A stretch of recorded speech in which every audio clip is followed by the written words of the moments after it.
Okay, here we go again. Got a few more things in today. I've got actually a lot of stuff in yesterday and today. Yeah, so I can finally get some of these projects on there completed.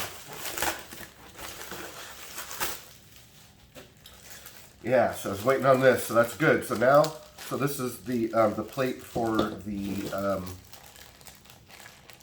fuel pump.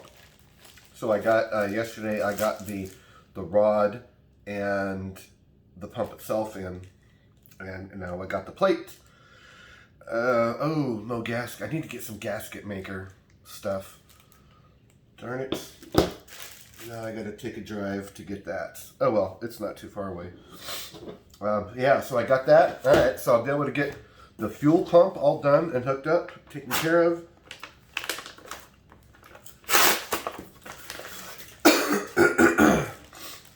Alright.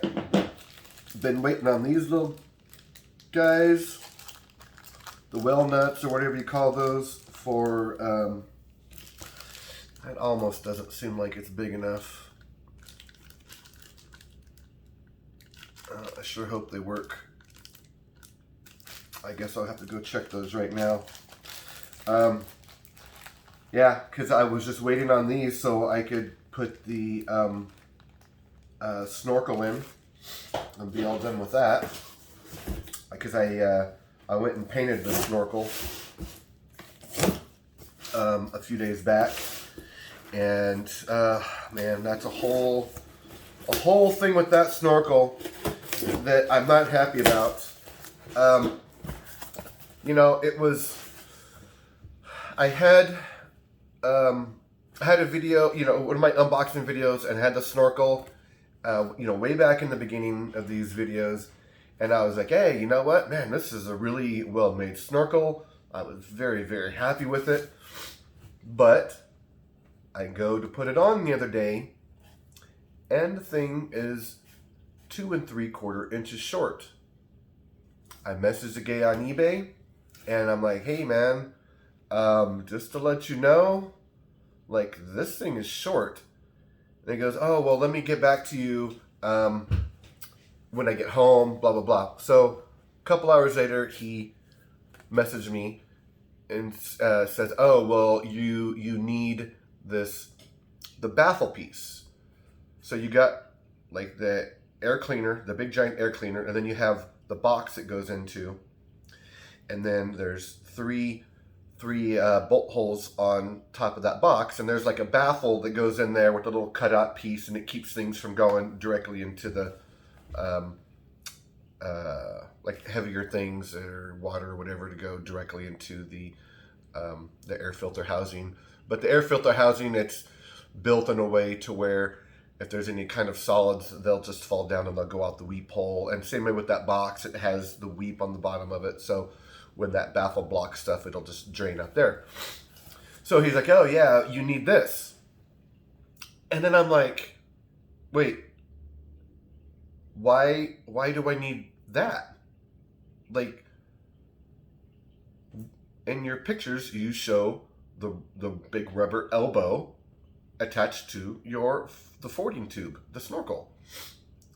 And I'm like, you can't have both. Like, that's not even physically possible to use what he provided. And it's like, okay, here's the deal. Like, you like don't know what you're doing with this. I go, because there's two ways. And now, hey, maybe there's something that I'm missing. Sorry, had to pause it there for a second. Anyways, so the fording tube and all that, I'm like, okay, there's only two ways that this can go. I go, you have the regular vehicles that don't have the deep water fording kit. That's where you'll have the little mushroom piece right there, just, you know, barely above the level of the hood. And I go, when you're using that, then you have that baffle, because it's only designed to ford like roughly 30 inches of water. And I mean, as long as you don't go, I don't know, maybe it is only 30, because I don't know if, I don't think it's standard for the vehicles to have that, the positive crankcase thing. Okay, so yeah, I guess you can't even have the water going up above the engine either, now that I think about it. So anyways, I go, yeah, so that's where you have that little baffle piece, because that's not made for a snorkel. I go, when you have a snorkel, you need to have everything blocked off from this,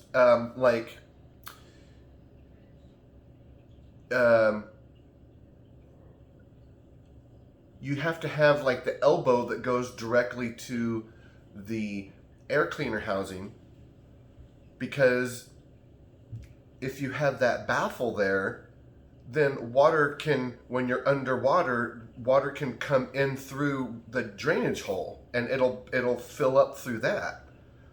So it's like that drainage hole needs to be, well, actually it doesn't need to be blocked off for the deep fording, because you have the rubber elbow. So that's all fine there. But you're gonna, like I need to block off the drain on the air cleaner housing, because water will, if you're fording water, it'll go up in there and the engine will suck it in. So it has to be all airtight, and then it only gets air in from the top of the snorkel. And so I go, there's only two ways to go about it when you're doing this stuff. And I go, no vehicle. So he tried to tell me, oh yeah, you just get a big old rubber boot, a coupler, and then you put on there. And I go, dude, that's no. So now I'm gonna have to have this big old, 4-inch rubber coupling, and then on top of the rubber coupling, I have to have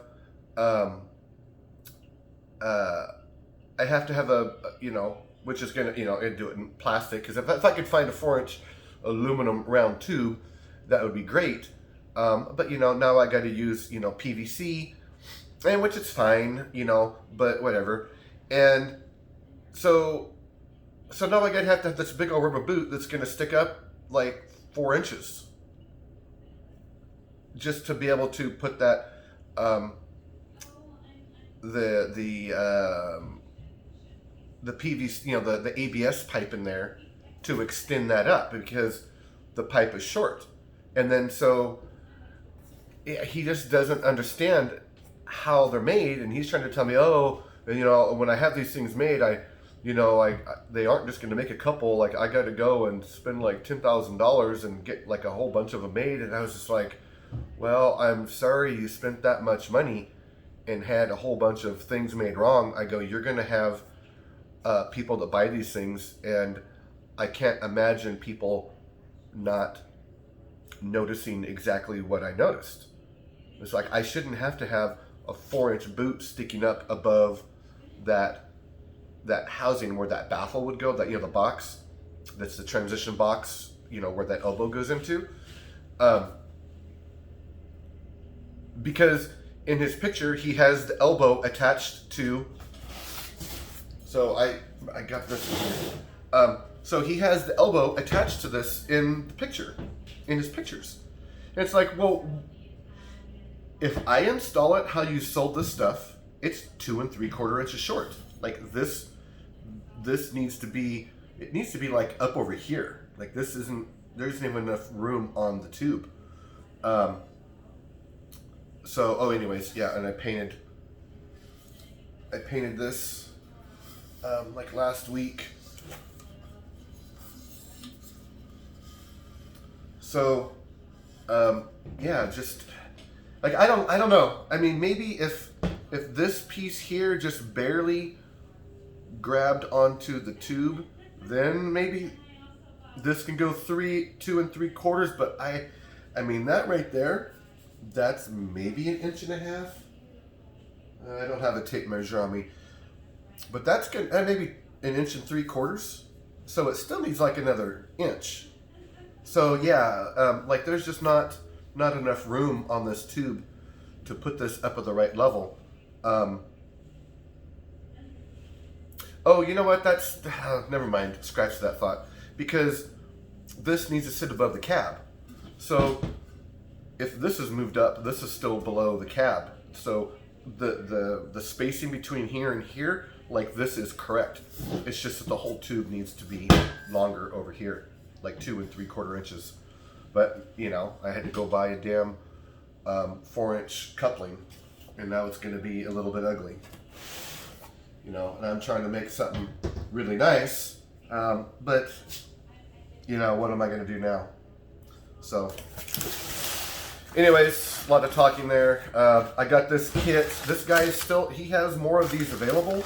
It's a dual filter kit, because these are some pretty small, General Motors, man, they, yeah, it's a pretty small oil filter for a damn diesel engine.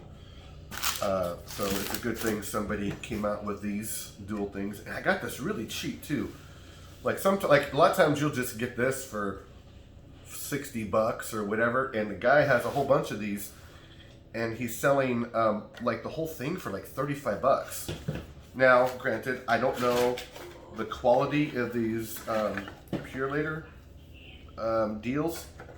I don't know their flow rate and all that stuff, but it's okay, because I think probably what's going to happen is, like, assuming that the vehicle runs, once I get everything together for it, you know, I'm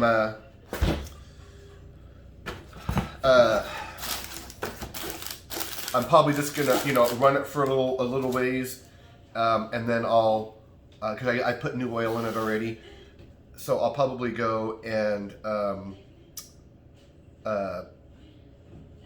probably run it for a little bit, and then, you know, the filters will filter, and then I'll probably just go and then take out the filters and then put new high quality filters in.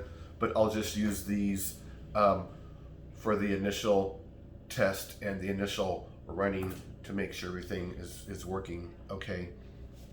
So they'll come in handy, and then I'll get some really nice. I'll try to get some like K&N filters or whatever, because they just make really awesome stuff. So, all right, guys, catch you next time.